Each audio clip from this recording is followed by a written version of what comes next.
Saya mengalami kejadian itu, langsung saya lapor ke Polres Boyolali. Begitu saya sampai sana, saya diterima dengan baik oleh SPKT. Sampai di SPKT, saya diarahkan ke belakang untuk ke ruang kronologi. Waktu itu sampai sana, saya menjelaskan apa yang saya alami, dan sampai sana saya sudah menjelaskan semua, tiba-tiba Bapak Kasat Reskrimnya datang.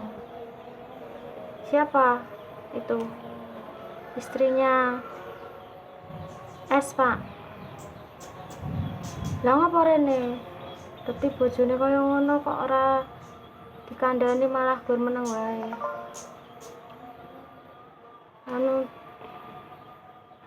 Sekali lagi saya tandaskan bahwa kita ingin bagaimana kita ikut mendukung program Kapolri terkait dengan pelayanan kepolisian kepada masyarakat.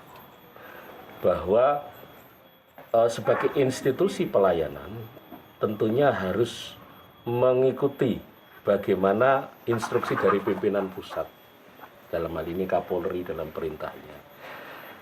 Nah, apa yang dialami oleh klien saya, Saudara R ini adalah salah satu bentuk dari ketidakprofesionalan seorang aparat penegak hukum, pelayan sekaligus pengayom masyarakat. Nah, dalam hal ini tentu dengan kita memberanikan diri melapor seperti ini, tujuannya adalah satu, memperbaiki pelayanan kepada masyarakat supaya masyarakat ini jadi tahu bahwa hukum ini tidak tebang pilih, tidak hanya tumpul ke atas, tajam ke bawah dan lain sebagainya.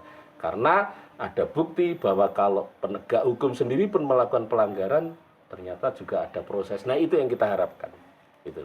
Nah, makanya kita masih menunggu kepada Pak Kapolres, kepada institusi yang kami tembuskan, Pak Kapolda, termasuk Pak Kapolri, dari Propam tentunya akan menindaklanjuti apa yang menjadi laporan kami. Itu harapan dari kami, saya pikir itu. Terima kasih. Kemudian ada yang disayangkan nggak Pak dari apa yang dilakukan oleh seorang perwira di Polres Boyolali itu? Ya sangat disayangkan sekali gitu loh. Karena dia adalah seorang pimpinan satuan yang tentunya membawai bawahan-bawahan, kemudian mempunyai anggota dan lain sebagainya. Kalau tipikal pimpinannya seperti ini, merespon kejadian yang menimpa seseorang, apalagi ini wanita loh ya.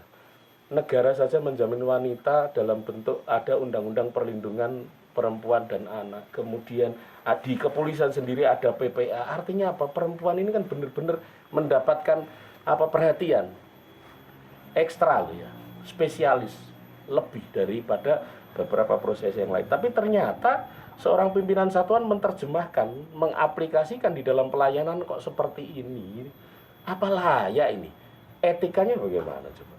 Pola komunikasinya bagaimana? Pelayanannya bagaimana? Itu yang kita sayangkan sekali. Harapan kita sih sebetulnya ketika seseorang entah itu benar memenuhi syarat hukumnya, entah locus tempus delictinya memenuhi atau tidak, ketika seorang korban melapor setidaknya diterima dan diarahkan dengan baik sesuai dengan ketentuan hukumnya, bukan malah seolah-olah dihakimi. Tapi ya penak, sayangkan sekali.